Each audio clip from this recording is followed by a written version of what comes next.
पानी, हवा, पृथ्वी, भूमि, मिट्टी, ये सब कैसे होने चाहिए, इनकी स्वच्छता मनुष्य के जीवन के लिए आवश्यक है, अच्छे जीवन के लिए आवश्यक है। और हम इसको हमेशा से कहते रहे हैं कि मनुष्य और उसके आसपास का पर्यावरण, इन दोनों का संबंध बहुत मधुर होना चाहिए। मानव मात्र को पर्यावरण को समझना चाहिए और पर्यावरण में जो कुछ है उसका सदुपयोग करना चाहिए।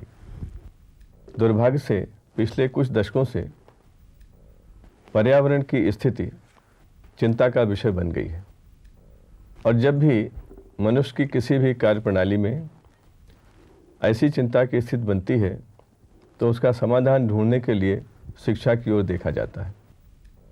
पर्यावरण की शिक्षा, पर्यावरण से संबंधित शिक्षा देने के बारे में सारे देश में चर्चा हो रही है और इस दिशा में जो कुछ किया गया है, क्या किया गया है, कैसे किया गया है, क्या कुछ और करना है, इसके बारे में चर्चा करने के लिए हमारे साथ दो विशेषज्ञ यहाँ पर आए हुए हैं।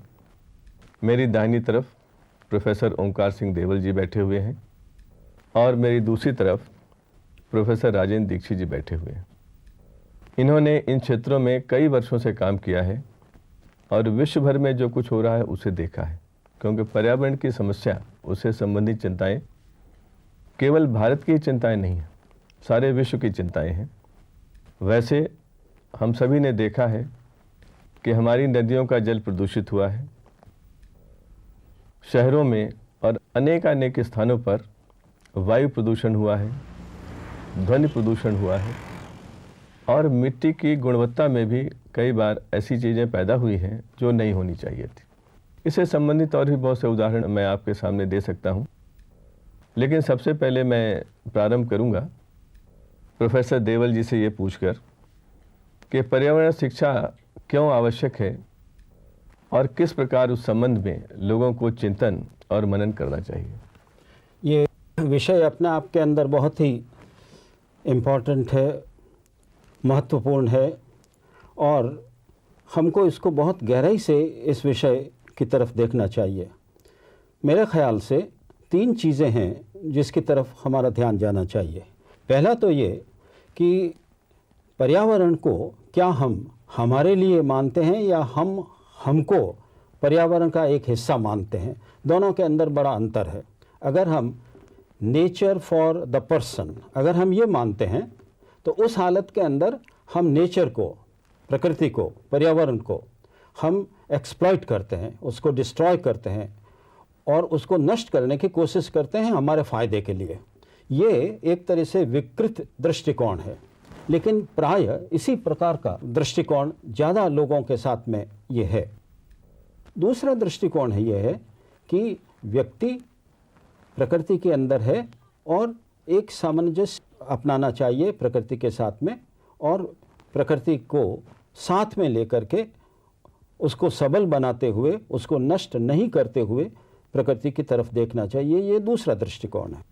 लेकिन इससे बड़ा एक तीसरा दृष्टिकोण है जो हमारे पहले के पुराने जो शास्त्र हैं उनके अंदर लिखा हुआ है कि आप प्रकृति के एक हिस्से हैं और प्रकृति आपका स्वयं का हिस्सा है। वो पिंड और ब्रह्मांड को दो अलग अलग चीज़ें नहीं मानते हैं, वो उनको एक ही चीज़ मानते हैं कि अगर ब्रह्मांड है तो उसके अंदर पिंड भी है और अगर पिंड है तो उसके अंदर ब्रह्मांड है।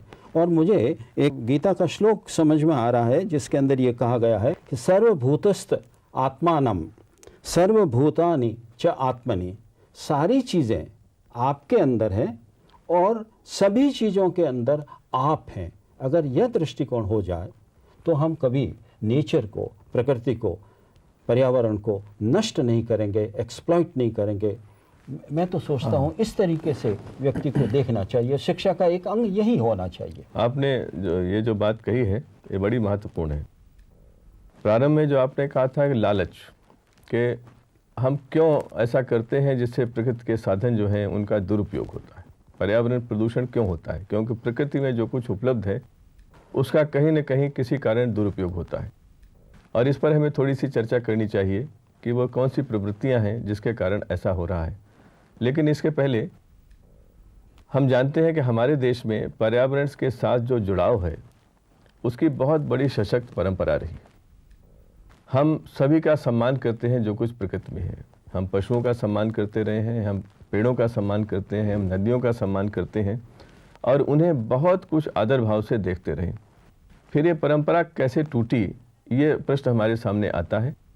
पहले हम ये देखें कि परंपरा है क्या। प्रोफेसर दीक्षित जी ने इस पे बहुत अध्ययन किया है, ये थोड़ा बताएंगे कि वो भारतीय परंपरा क्या रही है जिसमें पर्यावरण के साथ मनुष्य एकात्मता से जुड़ जाता है और दोनों ही अच्छे सामंजस्य से हमेशा पहले रहते रहे। ये आपने बहुत सही दिशा दी इस बातचीत को। भारतीय दर्शन तो खैर ठीक है, लेकिन सामाजिक व्यवस्था और सामाजिक चिंतन में ये माना जाता रहा है कि मनुष्य प्रकृति का एक अंग है और उसी प्रकृति के अंग जो हम दूसरे रूप में देखते हैं, पशु पक्षी स्थावर जंगम तमाम इनकी कल्पना है, वृक्ष लताएं फिर सब कुछ हैं, तो ये उसी रूप से प्रकृति के अंग हैं। उनमें भी उतना जीव है। हालांकि विज्ञान ने बाद में, पाश्चात्य विज्ञान ने भी कहा कि इनमें जीवन है, लेकिन पाश्चात्य परंपरा में उस जीवन को उस रूप में स्वीकार नहीं किया गया जिसमें हमारी परंपरा बहुत पहले से स्वीकार करती रही है। इसीलिए हमने ये माना कि पेड़ पौधे भी जीवन से युक्त हैं, उनके अंदर भी भावनाएं हैं और हम उनका अनुचित दोहन न करें। मैं आपको थोड़े से उदाहरण दूं कि हमारे यहाँ ये मान के चला जाता है कि किसी भी पेड़ या पौधे, जैसे तुलसी की बात है, इनकी पत्तियाँ कभी भी सूर्य के अस्त होने के बाद नहीं तोड़नी चाहिए, उनसे उनको कष्ट होता है। नदियाँ हमारे यहाँ बहुत पवित्र हैं, जल को किसी तरह दूषित नहीं करना चाहिए। किसी बहती हुई नदी में अपने वस्त्रों को कभी निचोड़ना नहीं चाहिए। उनको हम देवी मानते रहें, उनको माता मानते रहें, उनकी पूजा करते रहें। पहाड़ों को देवता मान के उनकी पूजा करने की बात है। पेड़ों में पीपल, बरगद, बेल, इन सब को पवित्र माना गया क्योंकि इन सब में जीवनदायिनी शक्ति या जीवन को सशक्त करने की शक्ति बराबर रही है। तो अब बाद में हम उसी बात पर आ रहे हैं। आज के पर्यावरणविद जब सोचते हैं तब लगता है कि सचमुच इनके उस पवित्रता के भाव को जो हमने भंग किया है, उससे बहुत बड़ा एक संकट पैदा हुआ, क्योंकि हम पहले उसके अंग थे उस प्रकृति के। बाद में उस अभिन्नता को तोड़कर हम जैसे जैसे विकास करने लगे अपनी सभ्यता की दौड़ में, वैसे ही वैसे हमने उससे अपने को अलग मानना शुरू कर दिया और एक लालच में कि हम अपने अस्तित्व को कुछ नया बना सकें, उसमें हमने इन्हीं का दोहन शुरू कर दिया। और हमारे अंदर जो कभी विकार किसी प्रकार के आते गए, विकास के रास्ते पर हों या चाहे हमारी अपनी संख्या के बढ़ने के कारण, जो हमारे अपने अंदर या अपने आसपास जो विकार आते गए, उन्हें हमने प्रकृति के इन अंगों में बांटना शुरू कर दिया। कहीं गंदगी है तो वो नदियों में बहानी शुरू कर दी, कहीं गंदगी है तो हमने किसी तरह वायु में छोड़नी शुरू कर दी। इससे हमारे आसपास जो संकट पैदा हुआ है, उससे हमारा अस्तित्व ही लगता है खतरे में पड़ गया है। ये बात गांधी जी ने कही कि प्रकृति में प्रत्येक व्यक्ति की आवश्यकता पूरी करने के लिए सभी कुछ उपलब्ध है, लेकिन एक ही व्यक्ति के लालच को पूरा करने के लिए उसके पास उपलब्धि काफ़ी नहीं। कितना महत्वपूर्ण वाक्य है ये, जो पर्यावरण के संबंध में जहाँ तक मुझे लगता है सबसे सशक्त वाक्य है।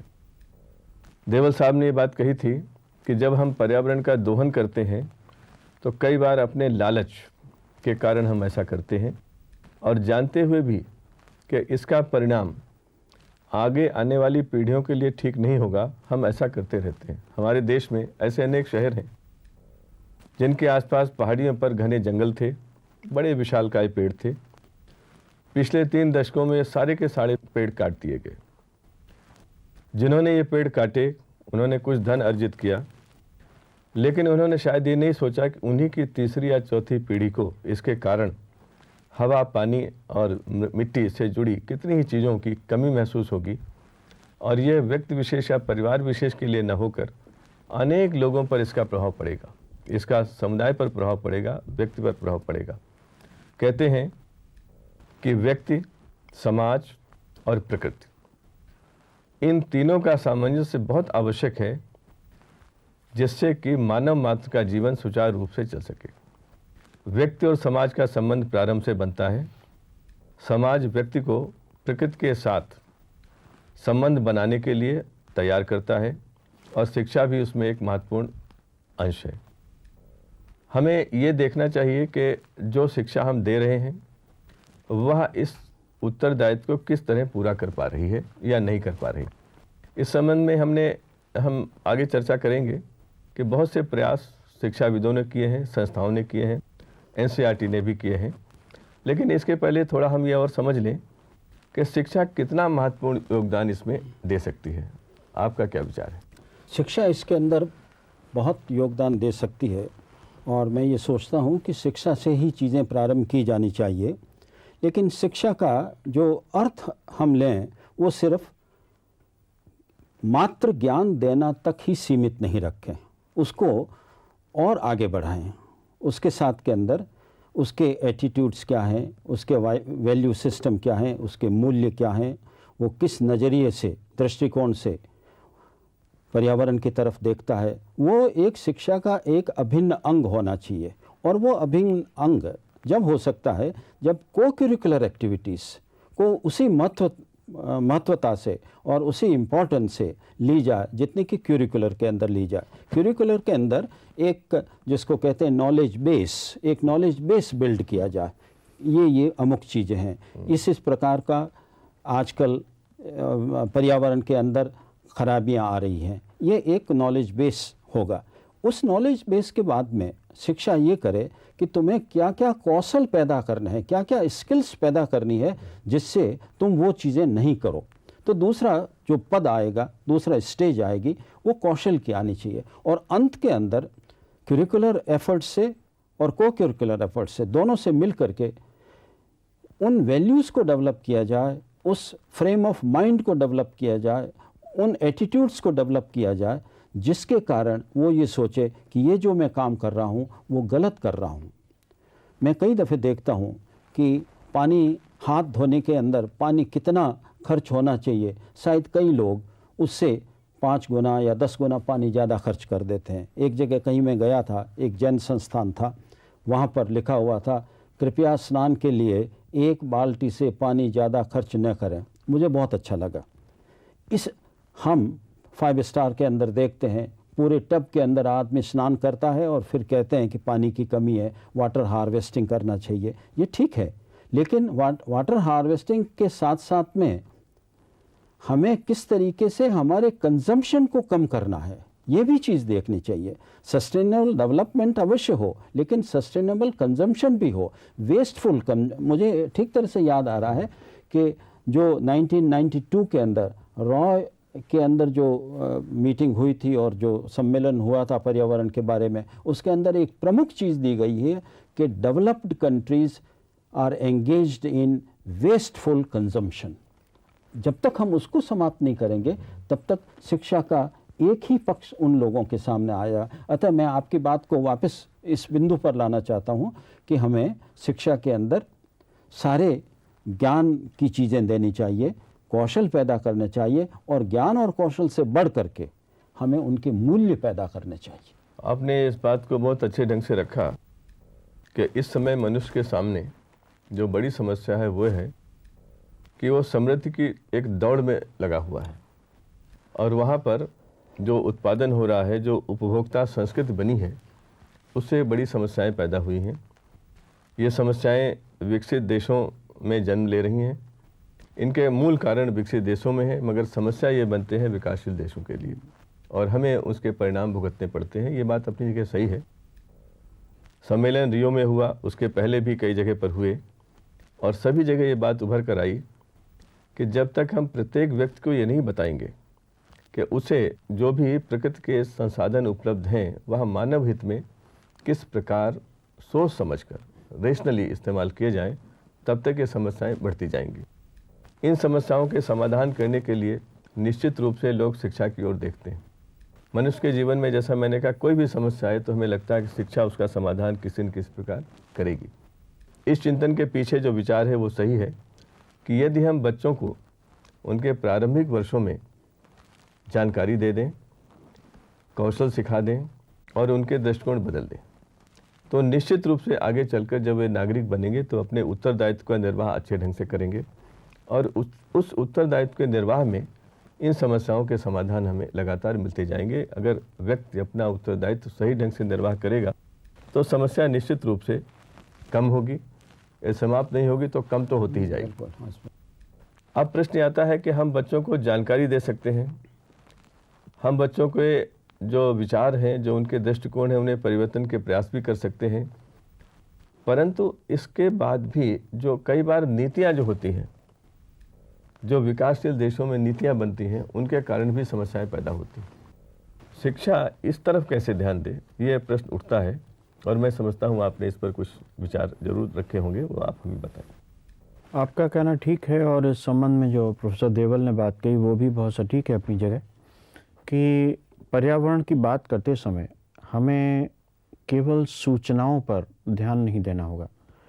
क्यों अभी तक वैज्ञानिक रूप से जो हम कहते रहे हैं कि इससे ये होता है, यहाँ पर इस तरह प्रदूषण बढ़ता है, केवल इससे काम नहीं चलेगा। हमें सूचनाओं को ज्ञान में पहले बदलना है ताकि सूचना के सभी पक्ष बच्चे के दिमाग में आ सकें और उस ज्ञान से फिर हमें एक आस्था की ओर उसको बढ़ाना होगा कि नहीं, हमें ये उसकी शुद्धता को संरक्षित करना है और जितना मेरे हिस्से में प्रकृति का जो कुछ भी आता है वो मैं उसका उपभोग करूं, उससे अधिक नहीं।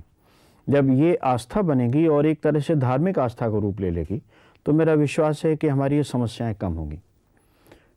हाँ, हम विकास की प्रक्रिया में बहुत कुछ करना चाहते हैं क्योंकि विकास को रोकना संभव नहीं है और आवश्यक भी नहीं है, उचित भी नहीं है, लेकिन विकास की धारा इस तरह से चले कि प्रकृति से जो हमारा सामंजस्य था वो टूटे नहीं। जहाँ पर कुछ टूटा नज़र आता है वहाँ दोबारा स्थापित हो। हम प्रकृति को भी देते चलें, अपने भंडार भरते के साथ साथ प्रकृति को भी देते चलें, उसे भी समृद्ध करते चलें, तो यह निश्चित रूप से प्रकृति हमारा साथ देगी और ये प्रदूषण की समस्या समाप्त होगी। लेकिन इसमें जो और आवश्यक पक्ष हैं जिनकी आपने इशारा किया है वो ये है कि हमारी नीतियाँ कुछ बहुत स्पष्ट हों कि प्रदूषण पैदा करने वाली चीज़ों को हम दृढ़ता से रोकेंगे। केवल कहने से नहीं चलेगा कि हमें ये नहीं करना चाहिए, वो नहीं करना चाहिए, उनका हमें नियमन भी करना होगा। यदि कोई संस्था, कोई व्यक्ति, कोई शक्ति इस तरीके के काम करती है जिससे कि प्रदूषण पैदा होता है, प्रकृति में विकार पैदा होता है, उसे हमें हर प्रकार से रोकना होगा। इसी तरह उपभोग के लिए हमें मालूम है कि प्रकृति हमारे आसपास जो भी है उसके पास कितना है हमें देने के लिए, उसमें हमारा हिस्सा कितना है। हम ऐसा भी कुछ नियंत्रण करें, जैसे आपने कहा, बहुत अच्छा उदाहरण दिया कि नहाने के लिए केवल एक बाल्टी जल का उपयोग करें। तो केवल एक बाल्टी जल की बात नहीं है, बल्कि हमें तमस संसाधनों के प्रति यह दृष्टिकोण अपनाना होगा कि हमारा हिस्सा इतना है और हमें इससे अधिक लेने से, हालांकि कुछ लोग कहेंगे कि ये पाप पुण्य की बात से बाहर होना चाहिए, लेकिन प्रकृति के इस संदर्भ में हम कह सकते हैं कि इससे अधिक आप यदि लेते हैं, उसका उपभोग करते हैं, इसका अर्थ है कि आप प्रकृति के साथ अन्याय कर रहे हैं और एक तरह से इसको पाप में मानना चाहिए। तब शायद हमारी आस्थाएं और दृढ़ होंगी और तभी हमारी शिक्षा का उद्देश्य पूरा होगा, क्योंकि शिक्षा के उद्देश्यों में आवश्यक है कि व्यक्ति के अंदर ये धारणा बहुत महत्वपूर्ण रूप से बने और ये विश्वास मानिए कि अगर बच्चों में वो आस्था बन गई तो हम ही में से जितने लोग भी उस बात को तोड़ते हुए नजर आएंगे, बच्चे उसको रोकेंगे और शायद तब वो एक ऐसी सेना पैदा होगी जिससे हमारी ये कमजोरियां, प्रकृति को प्रदूषित करने की या आवश्यकता से अधिक उपभोग करने की, ये रुकेंगी और तब हम सही अर्थों में पर्यावरण का संरक्षण कर सकेंगे, उसका परिवर्धन कर सकेंगे, उसके एक अभिन्न हिस्से बन सकेंगे। पर्यावरण को लेकर के विशेष रूप से ये प्रयास किया कि इससे जुड़े कुछ आयाम इस चर्चा में उभरे। मैं प्रोफेसर देवल और दीक्षित जी का धन्यवाद देता हूं कि वे यहाँ पर आए और उन्होंने अपने विचार आपके सामने रखे।